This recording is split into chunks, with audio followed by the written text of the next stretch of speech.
Everyone, thanks for joining me today. I want to show you how to make this so simple, so quick, easy distress tape, aged tape, I call it a lot of times. And these are just a few ways that I use it. I use it on paper that I've torn, and I want to still be able to use it and give it that aged distress look. Even if it's not torn, sometimes I've used this tape. I use it on everything. This is Mamagami paper. This is tea-dyed paper that I actually did tear. So I fixed part of it with this just to show you how much better it looks with that on there. Sometimes on the edge I'll wrap it around, and I like that look. And then this is a masterboard that I made with just music paper, and I put different colors on it so you could see you don't have to just do the vintage. This is a kind of a blue, and I did add some browns into these, but I have made some that didn't have any vintage colors in it. This is kind of a green and a pink. This is just the plain distressed tape that's vintagey looking, but I think that adds to a masterboard. I mean, it goes from just plain to, in my opinion, a much more effective look. I've also used it on book covers. Now this is the kind that has no browns in it. This is like a pink and a purple and a blue. I've used it on those covers, and I don't remember if this was actually torn or I just put it there for effectiveness. There's a little bit there, and I have used it on the pages, kind of a blue and a teal. Some of the kind of purple pink color. It's more of the purple. This is hard to see, but there's some on the inside of this one too. So I wanted to show you this because I've been asked about it a couple times. What is it? How did you do it? There are so many tutorials on this, and I don't want to take credit for it because I didn't create this. I just make it from other videos that I've seen. And I think the first video that I saw was Shanuki Art, Shauna from Shanuki Art, and I just started making it from there. But I have seen lots of videos with it, so I don't want you to think that I'm trying to take credit for this. I didn't create it, I just make it. And I wanted to show you it's a very cheap, effective way to add dimension to your junk journals. And also I want to add one more thing. When I said it wasn't my idea, I think we get so overwhelmed of, you know, I don't want people to think I stole this, I stole it. Okay, everything you do, even if you, from my video today, you go and make this. You've never seen it before, and now you make it. It's not that you're stealing my idea, because you're making it your own way. I think that creators like to be acknowledged that, hey, I saw it here. Julie at Camellia Crafts did that for me, and I can't thank her enough. It's very flattering to be acknowledged for something that you've made. I mean, that's the reason for the tutorials, so that you can do them too and we can all share. But I think we're all here to help each other, and I don't want anybody to think I've stolen this idea or it's, you know, mine or whatever, but I'll show you how I do it. I use these page pockets for mine only because I have a lot of them. I've got way too many when I started creating my scrapbook folders and this and that. So, and of course I dropped some on the floor, ran over them, and didn't want to waste them, so I've used them this way. So you can use these. You can also use packaging, like these are some doilies I just got, and this packaging will work just fine. You take it out, use this. A lot of times we get paper in that kind of packaging. Stamps come in packaging like this. Anything like that that your tape won't stick to. So you really only need 4 things to do this, possibly 5. The first, being most important, is a well-ventilated area, because you have to have alcohol inks to do this. I found out the hard way alcohol inks have ether in them that is very toxic and can make you very sick. So make sure you have a well-ventilated area.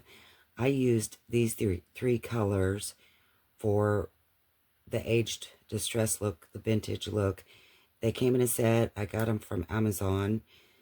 It's caramel, ginger, and latte. And I found these three where I just like them the best. I have other colors, but these seem to be more what I like to use. The third thing is, of course, tape. Any kind of Scotch tape. Doesn't have to be good Scotch tape. It can be the matte, the shiny. It doesn't matter. This is just happens to be from the Dollar Tree. I have some that I've just found from, I don't even know where I got it. You know, in your drawers, you always have lots of, seems like I always have lots of this tape. I don't know where it came from. So those are your four main things. Ventilation, alcohol inks, tape, something to put it on.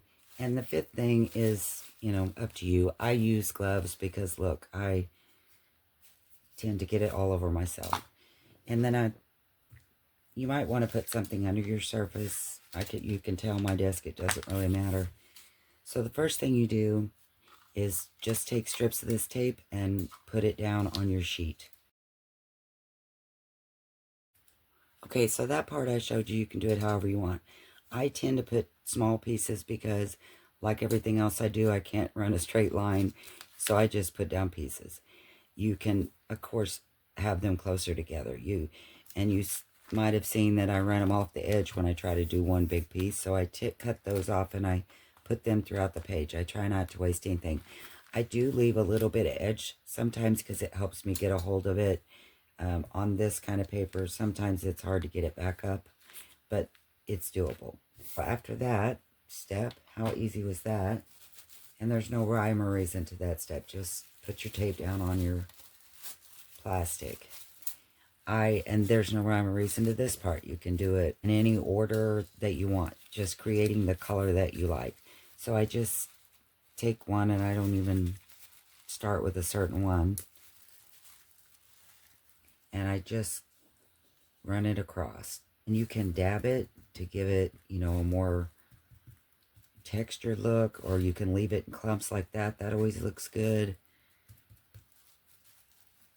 But I tend to do it all with one color to begin with. And smudge as doesn't matter how you do it.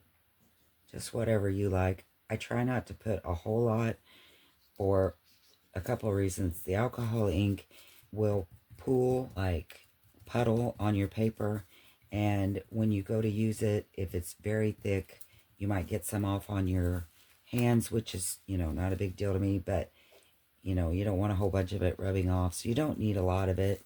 It doesn't take a lot to make it look really good. And honestly, one color would do. Look how pretty this is, and this is the latte.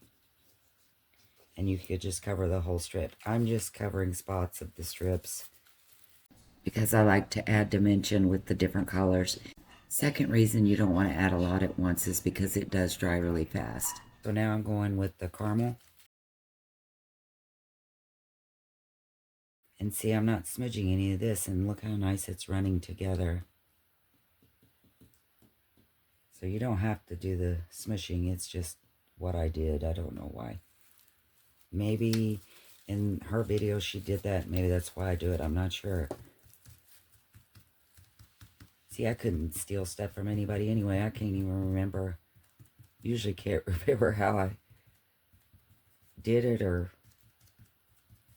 this I do a lot, so I use this a lot. I use it in my, like I said, in my books to fix papers. I also like to use it when I send out Happy Mail or journals that I've sold. I wrap whatever kind of paper I'm using, I wrap the journal in it, and I use this. And I've had people ask me from receiving the journals, ooh, what was that tape? I love it. I'm using it, So that's why I thought I would go ahead and do this video real quick. I love when it leaves the little pool, when you leave the pool and it kind of leaves the edging. And then if you think you get too much of one color, it really just takes drops, just little bits. Then you can go back and add more colors and mix as you like. That's the good thing about the alcohol ink. They blend really well even after they're dry. You just drop on a little bit more and the colors will still mix together. Ginger seems to be a really good vintagey color. It's the more reddish color, I think. And if you do this before it dries, see how quick it dries, you can, smear it a little more. I'm going to put a little bit more of the latte on this one. I think I got a little bit too much of the ginger. Just a couple drops. And just keep mixing and matching the colors till you come up with what you're satisfied with the look that you're wanting. Again, everybody can do this however you want. I just try to make sure the tape is completely has color on it. Now, that's not even really true. Sometimes I have areas that don't have color, and that's okay too. Because when you put it down on your page, even if you've missed some spots, the wrapping tape's going to blend in with your background more than likely anyway, because it's clear. So it's not a big deal. But you can hold it up to the light and see if you've missed any, or if you want to add more, or how it looks to you. I think that looks good. I'm going to put a little bit more right there.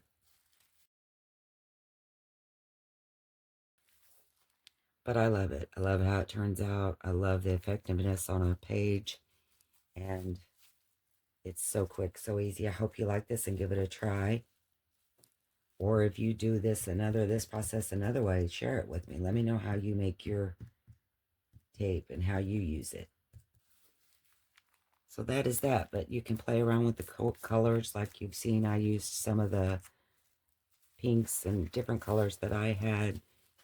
Mix and match and do different things. So many things you can do with this. So many ways to use it.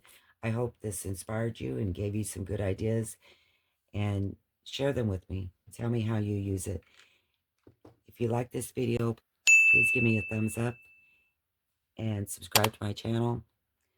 The next thing we're going to be doing is this. As I told you before, I use a lot of coffee. Well, in my coffee, I always put a little bit of hot chocolate, so I use a lot of that too. The lids from the hot chocolate and the coffee.